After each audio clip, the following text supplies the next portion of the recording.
Assalamualaikum warahmatullahi wabarakatuh. Selamat siang dan salam sejahtera untuk kita semua. Perkenalkan, nama saya Iqbal Pasha, mahasiswa Fakultas Hukum Universitas Lampung dengan MPM 1712011-053. Pada kesempatan kali ini saya akan menjelaskan mengenai sejarah hukum pidana internasional dan hubungan hukum internasional dengan hubungan nasional. Yang pertama yang akan saya jelaskan yaitu sejarah hukum pidana internasional. Pada era abad 16 Masehi, pada era kerajaan Romawi di bawah Kaisar Justinianus, di mana dengan kekuatan undang-undang telah memberikan dukungan perdamaian ke seluruh kerajaan Romawi, termasuk kerajaan jajahannya. Peraturan tentang perang diperjelas dan harus dilandaskan pada sebab yang layak dan benar. Diumumkan sesuai dengan aturan kebiasaan yang berlaku dan dilaksanakan dengan cara yang benar. Pengaturan-pengaturan tersebut berasal dari pengajaran hukum yang diberikan oleh ahli-ahli hukum seperti Cicero. Mereka yang melakukan tindakan pelanggaran atas hukum, kebiasaan dan hukum Tuhan dari suatu bangsa disebut dan kenal kemudian sebagai kejahatan internasional. Selanjutnya, era pasca Perang Salib.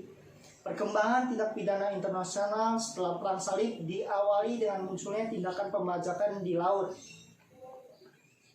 yang dipandang sebagai musuh semua bangsa karena telah merusak hubungan perdagangan antar bangsa yang dianggap sangat penting pada masa itu.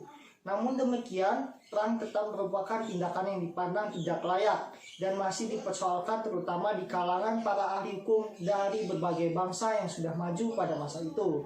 Selanjutnya yaitu era Francisco de Victoria tahun 1480 sampai 1546.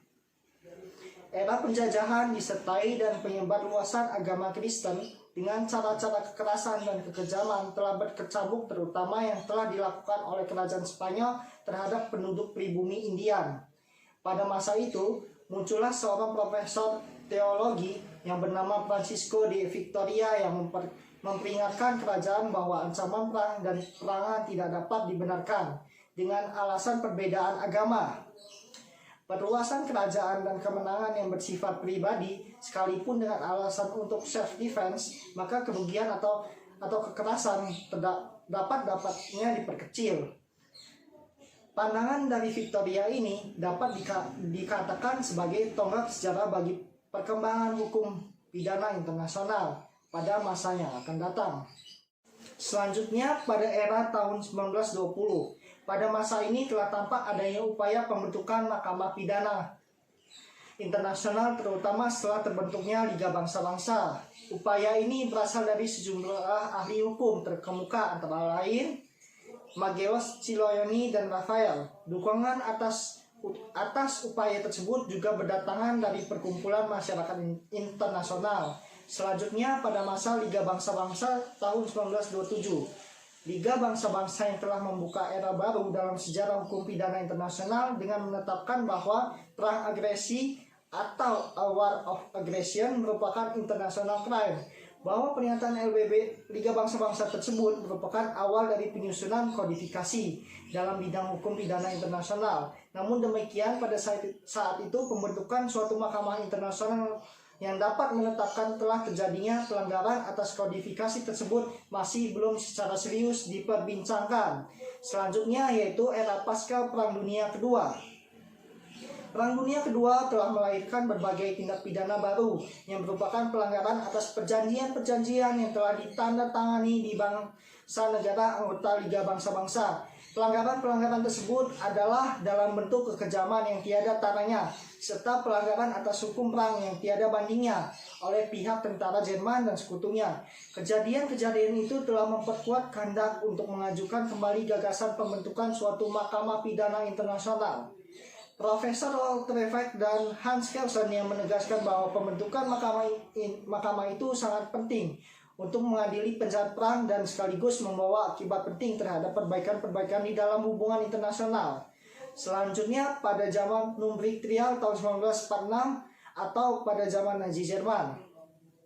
Jerman di bawah kepemimpinan Adolf Hitler memulai kancah Perang Dunia Kedua dengan menganeksasi Polandia pada September 1939, tepatnya di kota Danzig, Krieg pada tahun 1940. Belanda, Belgia, dan Prancis tahun tersebut merupakan tahun kemenangan Nazi Jerman.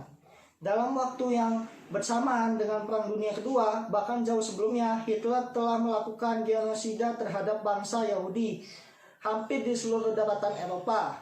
Genosida yang telah dilakukan oleh Nazi Jerman selanjutnya dikenal dengan istilah Holocaust. Secara harfiah, Holocaust adalah interdiksi genosida yang dilakukan terhadap kelompok-kelompok minoritas di Eropa dan Afrika Utara selama Perang Dunia Kedua oleh Nazi Jerman. Selanjutnya yaitu masa resolusi PBB tahun 1947 pada 21 November. Bahwa sampai dengan awal abad ke-20, hukum pidana internasional belum memasyarakat di kalangan pakar-pakar hukum di negara yang menganut sistem hukum common law. Pengakuan secara internasional terhadap pentingnya internasional criminal law pertama kali terjadi melalui revolusi yang diajukan oleh Sidang Umum Perserikatan Bangsa-Bangsa pada tanggal 21 November 1947. Revolusi menghendaki dibentuknya suatu panitia kodifikasi hukum internasional. Selanjutnya pada era Tokyo Trial tahun 1948. Tanggal 23 Desember 1948, berdasarkan keputusan pengadilan internasional di Tokyo, Jepang, tujuan orang pemimpin negara ini pada era Perang Dunia II menjalani hukuman mati. Pengadilan di Jepang ini merupakan lanjutan dari pengadilan di Jerman yang dilakukan untuk mengadili para penjahat perang. Sebanyak 25 orang penjahat perang di Jepang diadili dan 18 diantaranya dijatuhi hukuman penjara. Hideki Toko, Perdana Menteri Jepang pada era Perang Dunia Kedua, adalah pejabat tertinggi yang diadili di Pengadilan Internasional Jepang dan dijatuhi hukuman mati. Tuduhan yang dinisbatkan kepada para pejabat dan perwira Jepang tersebut adalah membunuh, menyiksa tawanan yang sakit dan tawanan sipil, menjalankan kerja paksa, merampok barang-barang milik umum dan pribadi, menghancurkan kota-kota dan pedesaan tanpa alasan militer, melakukan pembunuhan massal, pemerkosaan, dan kejahatan barbarisme lainnya terhadap warga sipil di negara-negara yang diduduki Jepang selama Perang Dunia Kedua. Selanjutnya saya akan menjelaskan mengenai hubungan hukum internasional dan hukum nasional. Hukum internasional dengan hukum nasional sebenarnya saling berkaitan satu sama lainnya. Ada yang berpandangan hukum antar kedua sistem hukum sangat berkaitan, dan ada juga yang berpandangan hukum kedua sistem hukum ini berbeda secara keseluruhan. Menurut paham dualisme, hukum nasional dan hukum internasional merupakan dua sistem hukum yang secara keseluruhan berbeda secara keseluruhannya. Hakikat hukum nasional berbeda dan hukum internasional. Menurut paham dualisme, hukum internasional dan hukum nasional merupakan dua sistem hukum yang benar-benar terpisah, tidak saling mempunyai hubungan superioritas atau subordinasi. Namun secara logika, paham dualisme akan mengutamakan hukum nasional dan mengabaikan hukum internasional. Sedangkan pada paham selanjutnya yaitu paham monisme. Paham ini menjelaskan bahwa hukum internasional dan hukum nasional saling berkaitan satu sama lainnya. Menurut teori monalisme, hukum internasional itu adalah lanjutan dari hukum nasional, yaitu hukum nasional untuk urusan luar negeri. Menurut teori ini, hukum nasional kedudukannya lebih rendah dibanding dengan hukum internasional. Hukum nasional tunduk dan harus sesuai dengan hukum internasional. Paham monisme didasarkan atas pemikiran kesatuan dari seluruh hukum yang mengatur hidup manusia. Dalam rangka pemikiran itu, hukum internasional dan hukum nasional merupakan dua bagian dari satu kesatuan yang lebih besar, yaitu hukum yang mengatur kehidupan manusia. Akibat pandangan monisme ini adalah bahwa antar kedua perangkat hukum ini mungkin ada hierarki. Berdasarkan paham monisme, dengan mengutamakan pada hukum internasional, hukum nasional secara hierarki lebih rendah dibandingkan dengan hukum internasional. Hukum nasional tunduk pada hukum internasional dalam arti hukum nasional harus sesuai dengan hukum internasional. Dimungkinkan ada monisme yang menganggap hukum nasional sejajar dengan hukum internasional.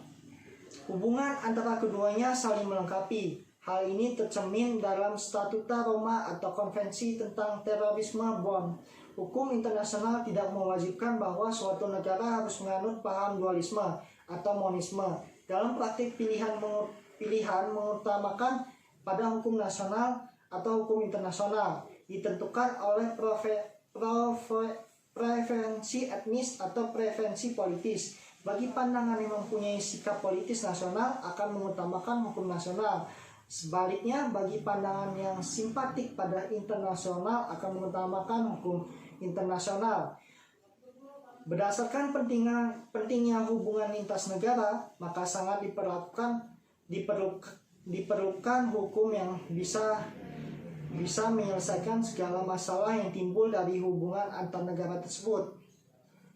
Hukum internasional mempunyai beberapa segi penting seperti prinsip kesepakatan bersama, prinsip timbal balik, prinsip komunikasi bebas, prinsip tidak diganggu-gugat, prinsip layak dan umum, prinsip eksterritorial, dan prinsip-prinsip lain yang penting bagi hubungan diplomatik antar negara. Maka hukum internasional memberikan implikasi hukum bagi para pelanggarnya. Dari pengertian di atas dapat kita simpulkan unsur-unsur terpenting dari hukum internasional, yaitu objek dari hukum internasional ialah badan hukum internasional, yaitu negara dan organisasi internasional.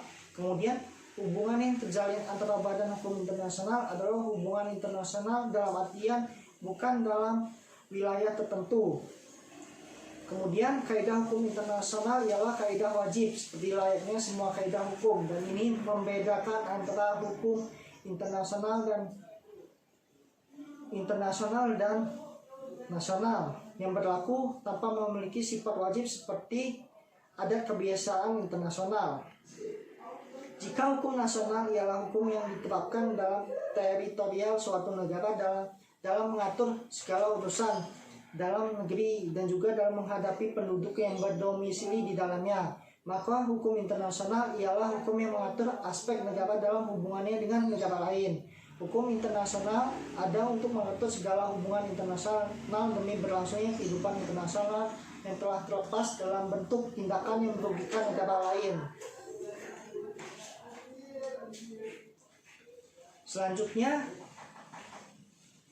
Selanjutnya kesimpulannya yaitu, sebagai penutup dari pembahasan ini perlu dikemukakan kesimpulan sebagai berikut. Terdapat dua paham tentang hubungan hukum nasional dengan hukum internasional. Pertama, paham dualisme. Paham dualisme menyatakan bahwa hukum internasional dan hukum nasional merupakan dua sistem hukum yang berbeda secara keseluruhannya. Hakikat hukum nasional berbeda dengan hukum nasional. Hukum internasional dan hukum nasional merupakan dua sistem hukum yang berbeda-beda, terpisah, dan tidak saling mempunyai hubungan superioritas atau subordinasi. Selanjutnya yaitu paham monisme berpendapat bahwa hukum internasional dan hukum nasional saling berkaitan satu sama lainnya. Menurut teori monisme, hukum internasional itu adalah lanjutan dari hukum nasional, yaitu hukum nasional untuk urusan luar negeri. Menurut teori ini, hukum nasional kedudukannya lebih rendah dibanding dengan hukum internasional. Hukum nasional tunduk dan harus sesuai dengan hukum internasional. Baiklah, sekian penjelasan dari saya mengenai hukum internasional. Lebih dan kurangnya saya mohon maaf. Kepada Allah saya mohon ampun. Wabillahi taufiq wal hidayah. Wassalamualaikum warahmatullahi wabarakatuh.